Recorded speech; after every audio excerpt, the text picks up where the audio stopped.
नमस्कार मित्रांनो, शेतकरी आता आपला पिकाचा पीक विमा घर बसल्या ऑनलाईन पद्धतीने मोबाईलच्या सहाय्याने काढू शकणार आहे। तर तो कशा प्रकारे काढायचा आणि तुम्हाला यामध्ये फक्त ₹1 जे पेमेंट आहे ते करायचं आहे। रब्बी हंगाम असो किंवा खरीप हंगाम, कोणत्याही पिकाचा पीक विमा तुम्ही आता मोबाईलच्या सहाय्याने अगदी सुलभ पद्धतीने घर बसल्या काढू शकणार आहात। याकरता तुम्हाला कुठल्याही CSC सेंटर किंवा आपले सरकार तसेच सेतू केंद्रावर जाण्याची गरज नाही। आता मोबाईलच्या ॲपच्या मदतीने प्रत्येक शेतकरी आपल्या पीक विमा जो आहे तो उतरवू शकणार आहे।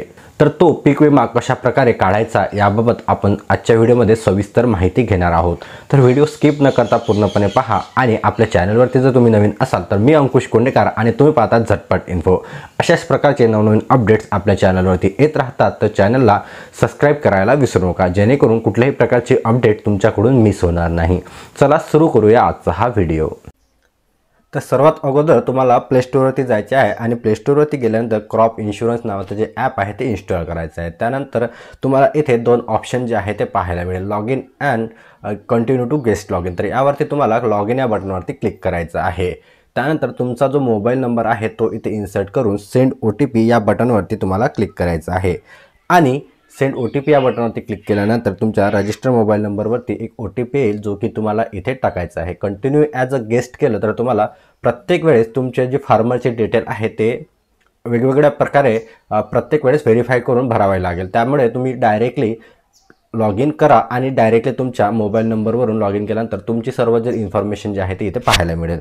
त्यानंतर इथे आल्यानंतर PMFBY इन्शुरन्स नावाचं जे ॲप ऑप्शन दिसतं त्यावरती क्लिक करायचं आहे आणि इथे तुम्हाला तुमचं स्टेट वगैरे जे आहे ते सिलेक्ट करून सीझनमध्ये रब्बी जे आहे ते सिलेक्ट करायचं आहे आणि स्कीममध्ये PMFBY सिलेक्ट करायचं आहे आणि त्यानंतर इयरमध्ये 2024 सिलेक्ट करायचं आहे। इथे आल्यानंतर तुमचा बँक डिटेल जे आहे ते इथे दाखवलं जाईल, जे की तुम्ही ॲड केलेलं होतं, त्याला सिलेक्ट करायचं आहे आणि सेव्ह अँड नेक्स्ट या बटनवरती क्लिक करायचं आहे।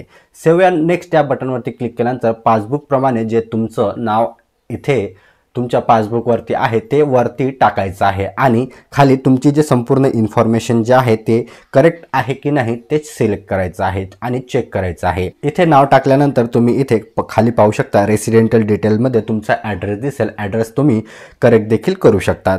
त्यानंतर तुम्हाला सेव्ह अँड नेक्स्ट ची जे ऑप्शन दिसतं त्यावरती क्लिक करायचं आहे आणि इथे तुम्हाला टाकायचं आहे तुमच्या शेतीची संपूर्ण इन्फॉर्मेशन, जिथे की तुम्हाला स्टेटमध्ये महाराष्ट्र सिलेक्ट करायचं आहे आणि डिस्ट्रिक्टमध्ये तुमचं जे डिस्ट्रिक्ट आहे ते सिलेक्ट करायचं आहे, तालुक्यामध्ये तुमचा तालुका सिलेक्ट करायचा आहे आणि रेव्हेन्यू सर्कलमध्ये तुमचं शेत ज्या शिवारात येतं ते सिलेक्ट करायचं आहे।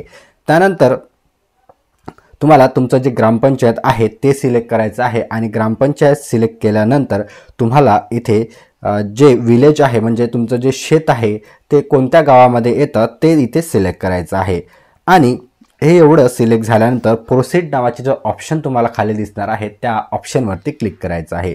त्यानंतर इथे इंडिव्हिज्युअल अँड मिक्स, जर तुमचं मिक्स असेल म्हणजे तुमच्या शेतीमध्ये जर तुमचं जे पीक आहे ते मिक्स असेल तर तुम्ही तिथे मिक्स देखील सिलेक्ट करू शकता आणि इथे मी इंडिव्हिज्युअल सिलेक्ट केलेलं आहे। त्यामध्ये तुमचा जे पीक आहे ते सिलेक्ट करायचं आहे आणि त्यानंतर शोविंग डेटमध्ये तुम्ही केव्हा लागवड केलेली होती ते इथे डेट जे आहे ते सिलेक्ट करायचे आहे।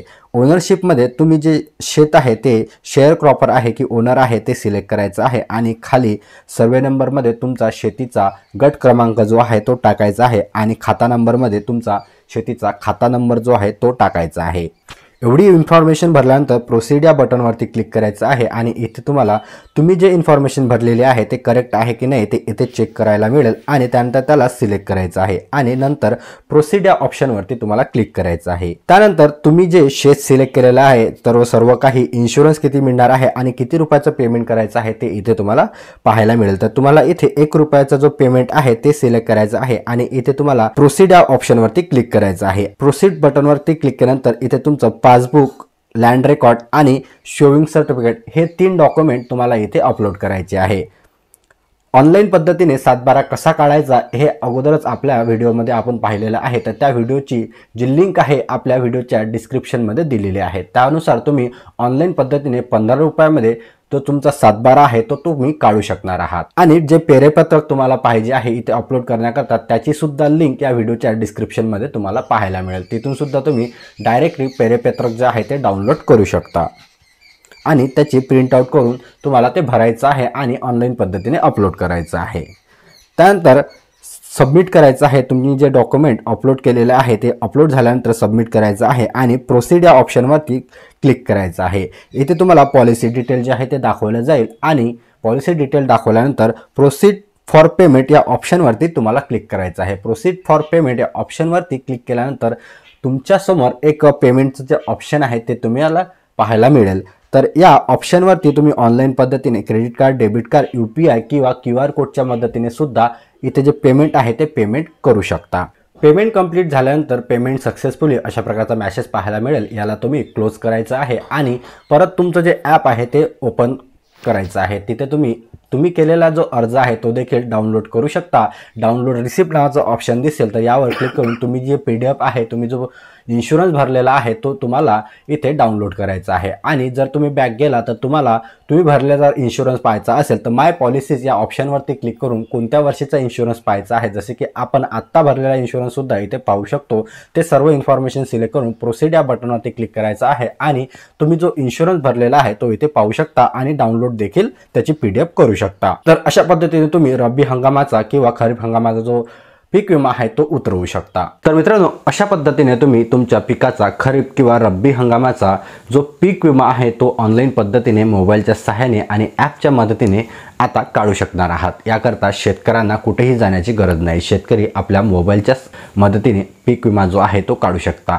अशाच प्रकारचे नवनवीन अपडेट्स आपल्या चॅनलवरती येत राहतात। तर अजून देखील आपल्या चॅनलला तुम्ही सबस्क्राईब केले नसेल तर खाली सबस्क्राईब बटन दिलेले आहे, त्यावरती प्रेस करा आणि हा व्हिडिओ जास्तीत जास्त शेतकऱ्यांपर्यंत शेअर करा, जेणेकरून त्यांना देखील ऑनलाईन पद्धतीने आपल्या पिकाचा पीक विमा जो आहे ते काढू शकेल। चला मग भेटूया अशाच एका नवीन महत्त्वपूर्ण व्हिडिओमध्ये। तोपर्यंत धन्यवाद।